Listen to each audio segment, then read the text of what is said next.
सोचने से कहाँ मिलते तमन्नाओं के शहर, चलना भी जरूरी है मंजिल को पाने के लिए। जी हाँ दोस्तों, नमस्कार। मैं डॉक्टर मुकेश एक बार फिर से आप सभी दर्शकों का हार्दिक अभिनंदन करता हूं आपके चैनल एस्ट्रो नक्षत्र 27 पर। दोस्तों, आज मैं उपस्थित हुआ हूं मिथुन राशि के जातकों के लिए अगस्त महीने का संपूर्ण मासिक भविष्य फल और मार्गदर्शन को लेकर। मिथुन राशि यानी कि ग्रहों के राजकुमार बुध देव की राशि। मिथुन राशि के जातक बुध देव की सारी खूबियां लिए हुए होते हैं। जबरदस्त बिजनेस करने की कला, चतुराई, वाक कौशलता, दूसरों को भी खुश रखते हैं और अपने आप को भी खुश रखने के लिए हर प्रयास करते हैं, पीछे नहीं हटते। नो डाउट बहुत परिश्रमी होते हैं, लेकिन हार्ड वर्क की बजाय स्मार्ट वर्क करने में यकीन रखते हैं। मिथुन राशि के जातकों की मिसाल आप एक गेम चेंजर के रूप में दे सकते हैं कि जहां सारे कंपटीशन कर रहे हैं, ऐसी युक्ति निकाल कर ले आएंगे कि पूरा गेम चेंज कर देंगे। यहां से बहुत स्ट्रांग होते हैं, चतुर होते हैं। तो अगस्त के महीने में जो ग्रहीय परिवर्तन होने वाले हैं, उसमें आपके इसी चतुराई को निखारते हुए अगस्त के पहले गोचर के रूप में 5 अगस्त को बुध देव वक्री होने वाले। बुध देव आपके प्रथम भाव के स्वामी होते हैं और चतुर्थ भाव के स्वामी होते हैं। प्रथम भाव यानी कि आपका शरीर, स्वास्थ्य, व्यक्तित्व और चरित्र, और चतुर्थ भाव यानी कि भूमि, वाहन, आत्मिक सुख, हर वो चीज जिससे आपको सुख की प्राप्ति होती। इन दोनों भावों के नियंत्रण करता होते हुए बुध देव अभी आपके बुद्धि के भाव में ही गोचर कर रहे हैं, यानी आपकी जन्म चंद्रमा से तीसरे भाव में, मानसिकता के भाव में, निर्णायक क्षमता के भाव में, पराक्रम के भाव में। तो आपकी मेंटल कैपेसिटी ऐसे ही बढ़ी हुई है और जैसे ही 5 अगस्त को वक्री होंगे, चेष्टा बल में वृद्धि हो जाएगी और आपकी बौद्धिक तीक्ष्णता और निखर कर सामने आएगी। चतुराई से आप बड़े बड़े समस्याओं का हल करेंगे, वाक शक्ति से बड़ी बड़ी समस्याओं का हल करेंगे। जितने भी लाभ आपको बुध देव देंगे, आपकी वाणी के द्वारा देंगे, आपके टैलेंट के द्वारा देंगे। 5 अगस्त से लेकर 29 यानी कि 29 अगस्त तक बुध वक्री रहेंगे और 22 अगस्त को अपनी स्थिति को बदलते हुए धन के भाव में चले जाएंगे। दोस्तों, पहले 22 दिन जब ये तृतीय भाव में रहेंगे तो शुक्र देव भी साथ है, जो परफेक्शन के कारक ग्रह है। तो आपकी बौद्धिक तीक्ष्णता प्लस परफेक्शन, कोई काम में गलती की कोई गुंजाइश ही नहीं। जो भी आप योजना बनाएंगे, अपने भविष्य के लिए जो भी ब्लूप्रिंट तैयार करेंगे, इससे अच्छा वक्त नहीं हो सकता। एक कारण और भी है कि आपके अष्टमेश और नवमेश भाग्य के स्वामी शनिदेव अभी भाग्य के भाव में ही वक्री हैं। उनके भी चेष्टा बल की वृद्धि हुई पड़ी है। तो शनिदेव वक्री होते हुए दृष्टि डालेंगे बुध पर, जो कि 5 अगस्त को वक्री होंगे, और बुध भी वक्री होते हुए शनिदेव को दृष्ट करेंगे। जबरदस्त भाग्य, जबरदस्त मानसिक ऊर्जा, जबरदस्त निर्णायक क्षमता को दिखाता हुआ बुध और शनि का यह कॉम्बिनेशन और बुध देव का यह गोचर, अगस्त के महीने में आप कहीं से निराश नहीं होंगे। कहते हैं पैसा बैंक में नहीं होता, आपके विचारों में होता है। जितना भी पैसा है ना बैंक में, वो किसने कमाया है? आपने कमाया है, आपके विचारों से आपने कमाया है। तो इसकी शक्ति को समझिए, बुध आपको वही दे रहा है। बुध के वक्री होने पर, बुध चूंकि फाइनेंस का कारक ग्रह है, तो जितने भी लोग फाइनेंस के सेक्टर से जुड़े हुए हैं, बैंकिंग सेक्टर से जुड़े हुए हैं, शेयर मार्केट में काम करते हैं, कम्युनिकेशन फील्ड में काम करते हैं, बिजनेसमैन हैं, अपनी योग्यता से काम करते हैं, एंटरटेनमेंट इंडस्ट्री में हैं, तो उनके लिए एक जबरदस्त लाभ को दिखाता हुआ बुध का ये पहला गोचर। वहीं अगस्त के दूसरे गोचर के रूप में ग्रहों के राजा सूर्य देव अभी दूसरे भाव में गोचर कर रहे हैं, धन के भाव में। वहां 16 अगस्त तक रहेंगे। धन से संबंधित सारी समस्याएं आपके डिसीजंस से वो हल करेंगे। क्यों? वो तृतीय भाव के नियंत्रण करता है।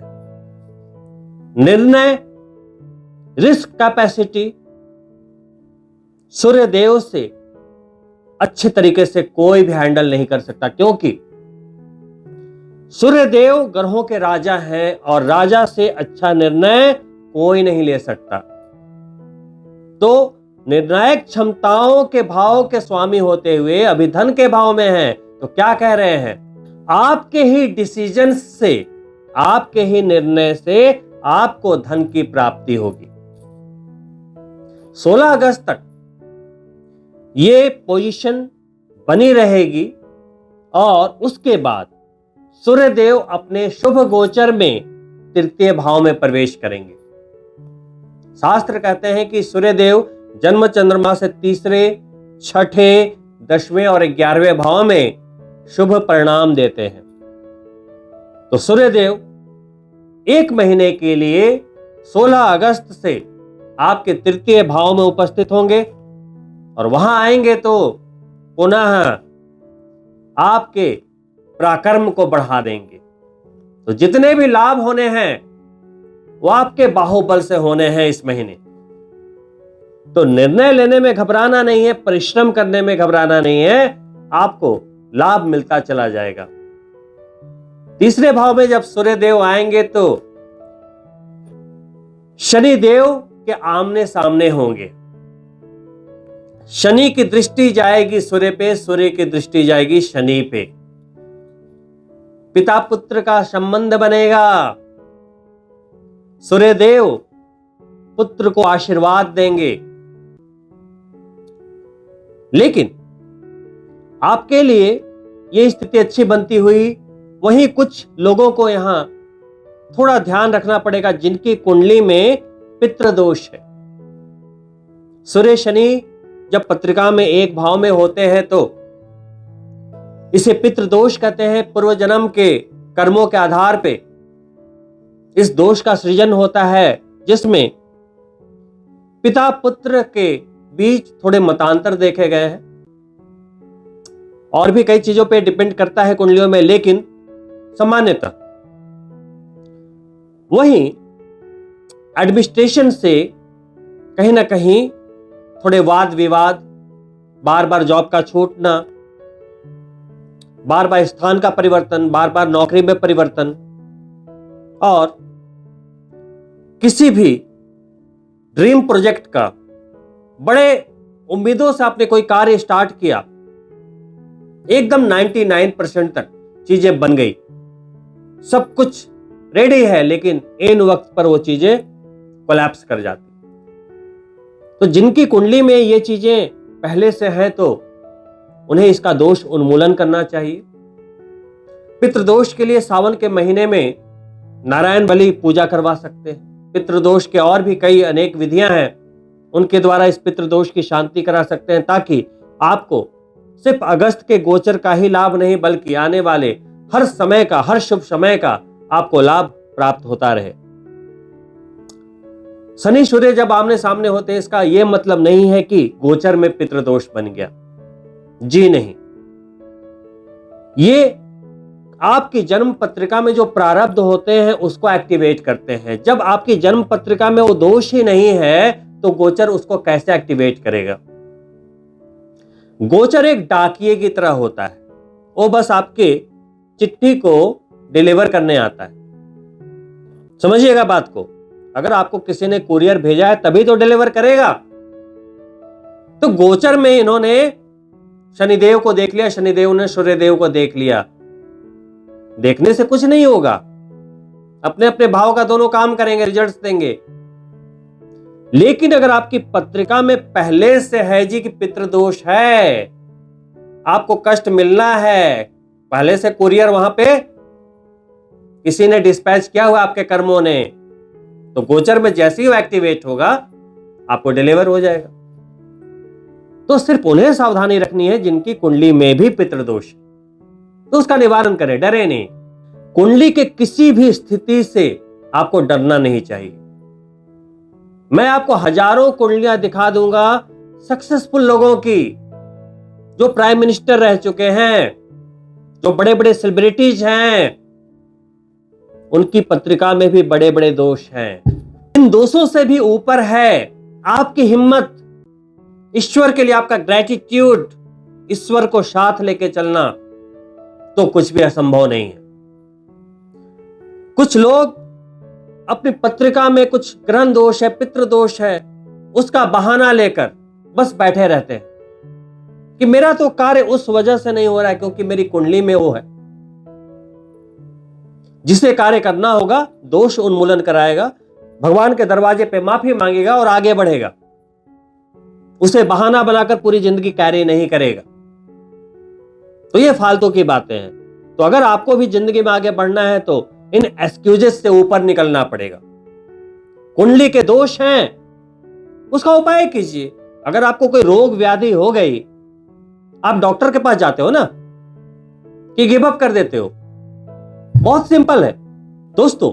वहीं अगस्त के तीसरे गोचर के रूप में आपके विदेश के स्वामी और पंचमेश शुक्रदेव, जो प्यार के कारक ग्रह हैं और पंचमेश भी हैं। पंचम भाव क्या है? प्यार, संतान और शिक्षा, और विदेश के भाव के नियंत्रण करता होते हुए अभी शुक्रदेव आपके तीसरे भाव में गोचर कर रहे हैं। अभी 25 अगस्त तक वहीं रहेंगे, मेंटल परफेक्शन आपको देते रहेंगे। आप कुछ ऐसी योजनाएं बनाएंगे जिससे कि भविष्य में आप उसे अचीव करें और अपने जिंदगी को और भी ऊंचाइयों पर ले जाएं। जैसे अगर मान लो अभी आप 2 बेडरूम के फ्लैट में रहते हो या अभी आपके पास एक घर है, तो आप ये प्लान कर सकते हो कि मुझे इससे भी एक बड़ा घर लेना है आने वाले 3 वर्षों में, मुझे इससे भी बड़ी गाड़ी लेनी है आने वाले 2 वर्षों में, मेरा बैंक बैलेंस अभी इतना है, आने वाले 3 से 4 सालों में मुझे इसे इतना बढ़ाना है क्योंकि मेरे बच्चों को विदेश भेजना है, अच्छी एजुकेशन देनी है, अपने लाइफ के लिए सिक्योरिटी क्रिएट करनी है। तो ऐसी योजनाएं शुक्रदेव जब तृतीय भाव में है तो अगर आप बनाते हैं तो एग्जीक्यूट होंगे आगे आने वाले लाइफ में, आप उसे कर पाएंगे। सिर्फ और सिर्फ शर्त यह है कि आप पॉजिटिव रहें, क्योंकि तृतीय भाव में इतने गोचर हो रहे हैं अगस्त के महीने में, बुध वहां वक्री, शुक्र वहां बैठे हैं, सूर्यदेव वहां आ रहे हैं, तो तीसरे भाव में जबरदस्त ऊर्जा है। तो जब आपके माइंड में इतनी सकारात्मक ऊर्जा आ रही है तो यहां जब पॉजिटिविटी रहेगी तभी तो आप कैश कर पाएंगे। निर्णय लेना, रिस्क लेना वो तभी होगा ना जब आपके पास कोई योजना होगी। यहां पे बीज होना जरूरी है। जैसा कि मैंने बोला कि पैसा बैंक्स में नहीं आपके विचारों में होता है, तो यहां पर बीज कैसे आएगा? पॉजिटिविटी से। तो लाइफ में कभी भी नेगेटिव ना बोले अपने आप से। कुछ लोग होते हैं जो नेगेटिविटी को अट्रैक्ट करते हैं, ये कितनी खतरनाक हो सकती है मैं अभी एग्जांपल देकर समझाता हूं। 1994 में जापान के एक साइंटिस्ट डॉक्टर मुसारू इमोटो ने पानी के साथ एक प्रयोग किया to show how words impact our life. उन्होंने बच्चों के 2 ग्रुप्स बनाए, ग्रुप ए और ग्रुप बी। दोनों को वाटर्स दिए गए। एक ग्रुप को बोला गया कि आपको उन वाटर्स को नेगेटिव बोलना है, यू आर सो बैड, आपसे बदबू आ रही है, यू आर सो अगली, यू आर सो डर्टी। वहीं ग्रुप बी को बोला गया कि आप वाटर को पॉजिटिव बोलिए, उन बच्चों को बोल रहा था कि you are looking so good, you are beautiful, you are awesome. फिर दोनों के सैंपल्स कलेक्ट किए गए, उसे फ्रिज किया गया, उसके बाद उसे लेबोरेटरीज में भेजे गए। जब उसे माइक्रोस्कोप से देखा गया तो आप हैरान रह जाएंगे कि जिन वाटर्स को नेगेटिव बोला गया था उनके क्रिस्टल बिल्कुल अगली और टेढ़े मेढ़े दिख रहे थे, बहुत ही बुरे दिख रहे थे। वहीं जिन वाटर्स को पॉजिटिव बोला गया था उनके क्रिस्टल बहुत ही ब्यूटीफुल दिख रहे थे। इस एक्सपेरिमेंट ने प्रूव किया कि वाटर्स में भी मेमोरी होती है। वहीं हमारी जो ये ह्यूमन बॉडी है, our body contents 70% of the water and brain and heart are composed by 73% of the water। तो जब हम नेगेटिव बोलेंगे तो हमारे सेल्स में जो ये वाटर कंपोनेंट्स हैं वो हमारे हर सेल्स को डैमेज करेंगे, अगली होकर, खराब होकर। वहीं जब हम पॉजिटिव बोलेंगे, सपने देखेंगे, अपने भविष्य के लिए एक सुंदर थॉट्स अपने माइंड में डालेंगे, एक सकारात्मक ऊर्जा देंगे, तो हमारे बॉडी के अंदर जो ये वाटर क्रिस्टल हैं आपके हर सेल को एम्पावर कर देंगे, आपको एक अच्छी हेल्थ देंगे, जबरदस्त वेल्थ देंगे। समझिएगा बात को। तो समय समय पर ऐसे एक्सपेरिमेंट होते हैं आपको यकीन दिलाने के लिए कि आपकी सोच आपके लिए कितनी आवश्यक है। दोस्तों, आप मिथुन राशि के सभी जातकों के लिए, जो स्टूडेंट्स हैं, विद्यार्थीगण हैं, उनके लिए भी अगस्त का महीना बहुत शानदार रहेगा। पढ़ाई में आप कंसंट्रेट कर पाएंगे क्योंकि बुध वक्री होंगे तो बौद्धिक तीक्ष्णता बढ़ेगी। वहीं शुक्र है आपके थर्ड हाउस में तो परफेक्शन रहेगा। तो इस समय अगर कोई कंपटीशन अगर आप करते हैं तो पॉसिबिलिटीज काफी हाई रहेगी। वहीं क्योंकि प्यार के कारक ग्रह शुक्र देव थर्ड हाउस में है तो यहां भी आपकी स्ट्रैटेजी से, आपकी चालाकी और चतुराई से ही प्यार से संबंधित किसी भी मामलों का समाधान होगा। तो आपके संबंधों में कहीं भी कोई भी मुश्किलें हैं या कुछ ऐसी चीजें चल रही है जहां पे कुछ कंफ्यूजन्स है, रिश्ते कुछ ठीक नहीं चल रहे, अंडरस्टैंडिंग नहीं बन रही, तो यहां पर आपको अपनी चतुराई से काम लेना है, स्ट्रैटेजी से काम लेना है, एक दूसरे को समझना है और शुक्रदेव वहां भी आपको कामयाबी देंगे। लेकिन दोस्तों, अगस्त के अगले गोचर के रूप में 26 अगस्त को शुक्रदेव थर्ड हाउस से निकलते हुए फोर्थ हाउस में जाएंगे और वहां पर राशि होती है कन्या, बुध की दूसरी राशि।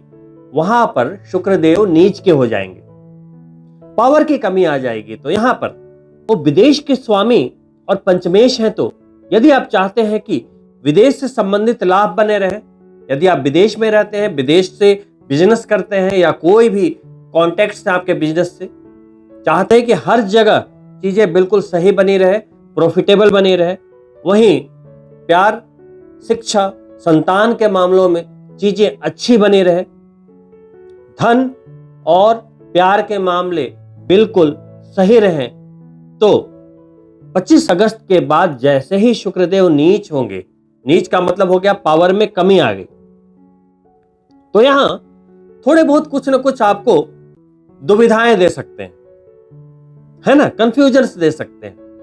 तो आपको क्या करना पड़ेगा? बहुत ही सिंपल है। ऐसा नहीं कि 25 अगस्त को नीच होंगे तब करना है, अभी से ही अगस्त के पहले ही वीक से आपको क्या करना है, एक मंत्र है ओम द्राम द्रीम द्रौमश शुक्राय नमः, उसकी कम से कम 3 या 5 माला प्रतिदिन करते चले जाइए 1 से 1.5 महीने तक।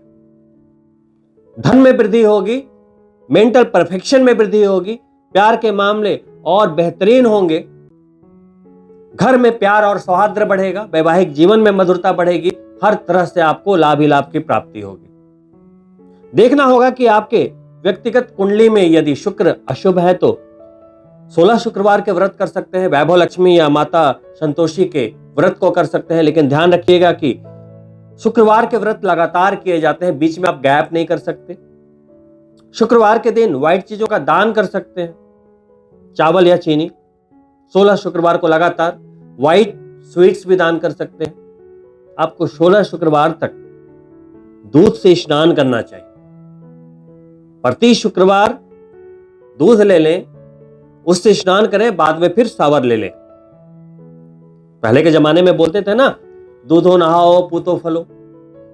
तो दूध से स्नान करना लक्ष्मी को आकर्षित करता है, तो आपको अवश्य करना चाहिए, क्योंकि शुक्रदेव नीच के होने वाले हैं।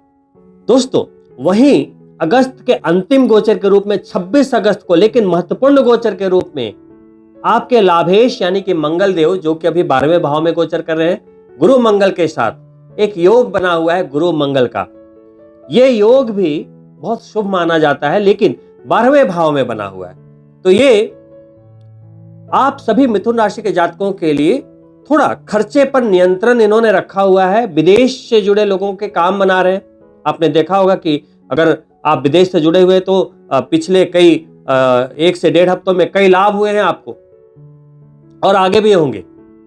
तो ये स्थिति, लाभ की स्थिति आपकी 26 अगस्त तक लगातार बनी रहेगी, क्योंकि लाभेश है, तो विदेश से लाभ होता रहेगा।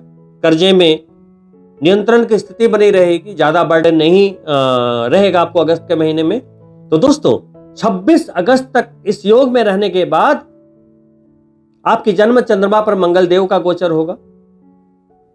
उस समय आपको बस अपने ईगो पे, अपने एग्रेशन पे, अपने क्रोध पे नियंत्रण रखना पड़ेगा। वहीं देवगुरु बृहस्पति चूंकि आपके 7वें भाव के भी स्वामी हैं, 10वें भाव के भी स्वामी हैं। देखिए, 7वां भाव सिर्फ वैवाहिक जीवन, पत्नी, स्पाउस का ही नहीं, बिजनेस का भी होता है, पार्टनर का भी होता है, साथ में विदेश का भी होता है, क्योंकि प्रथम से सप्तम की दूरी सबसे ज्यादा होती है। तो ऋषि मुनियों ने इसे विदेश का भाव भी लिखा है। वहीं 10th से 10th है, चतुर्थ से चतुर्थ है, तो 7वें भाव की महत्ता बहुत इंपॉर्टेंट है। अब इसके स्वामी होते हुए बृहस्पति अभी विदेश के भाव में है, और विदेश का कारक ग्रह राहु अभी 10वें भाव में है। तो ये चीजें बताती है कि अगर आप विदेश से जुड़े हो तो एक विशेष लाभ की ये गुंजाइश यहां पे दिखा रही। बिजनेस से जुड़े लोगों को भी बड़े लाभ को दिखाता हुआ ये गुरु मंगल का गोचर, जो 25 अगस्त तक रहने वाला है, क्योंकि बिजनेस के नियंत्रण करता गुरु ही है, लेकिन पुनः विदेश वाले भाव में बना रहे हैं, तो जो बिजनेस विदेश से जुड़े रहेंगे वो थोड़ा और ज्यादा पैसे कमाएंगे, सम्मान कमाएंगे। दोस्तों, ये तो थे अगस्त के सारे ग्रहीय परिवर्तन, लेकिन सबसे बड़ी बात तो यह है कि राहु अभी आपके 10वें भाव में गोचर कर रहा है, और करियर के अगर हम नजरिए से बात करें तो जब राहु 10th में होता है तो शायद करियर की दृष्टि से कुछ भी असंभव नहीं। शास्त्रों में कहते हैं ना कि राहु अगर 10 में तो दुनिया बस में, तो राहु अभी 10वें भाव में है। अगले मई तक रहेंगे, तो इस समय का लाभ लीजिए। यह समय इतनी आसानी से दोबारा लौट कर नहीं आएगा। कुछ लोग छोटे छोटे हर महीने के गोचर को देखते हैं और उसके अनुसार अपने आप को व्यवस्थित करते हैं, लेकिन जो बड़े ग्रहों के गोचर हैं, जो कि बहुत ही दूरगामी परिणाम को देते हैं, तो उन पर बहुत ही पकड़ बनानी जरूरी है। जब राहु 10वें भाव में आया वर्षों के बाद, और इस दौरान आपकी लाइफ में कुछ बड़ा बदलाव ना हुआ हो, तो फिर तो इस गोचर के कोई मायने ही नहीं है। लेकिन जैसा कि मैं हमेशा कहता हूं कि गोचर में तो बदलाव होते रहते हैं, लेकिन हमारी जिंदगी में रिजल्ट्स तभी मिलते हैं, हमारी जिंदगी में बदलाव तभी होता है जब हम बदलते हैं। हम अपने कर्म करने की गति को बदलते हैं, अपने स्टाइल को बदलते हैं। सिर्फ गोचर से क्या होना है? गोचर तो हमें सिर्फ एक माइंड सेट देते हैं। तो दोस्तों, इन्हीं शुभकामनाओं के साथ कि आप सभी मिथुन राशि के जातकों के लिए ये अगस्त का महीना शानदार साबित हो, मैं आपसे अनुमति चाहूंगा और अंत में रिक्वेस्ट है कि यदि आप मेरे चैनल को पहली बार देख रहे हैं तो सब्सक्राइब करना ना भूलें। वहीं बेल बटन जरूर ऑन कर लें ताकि आने वाली वीडियो के नोटिफिकेशन आप तक जरूर पहुंचे। वहीं वीडियो पसंद आया हो तो लाइक करें और अपने मित्रों के लिए शेयर भी अवश्य करें। बहुत ही जल्द मिलता हूं दोस्तों दूसरी वीडियो में। तब तक के लिए नमस्कार मित्रों।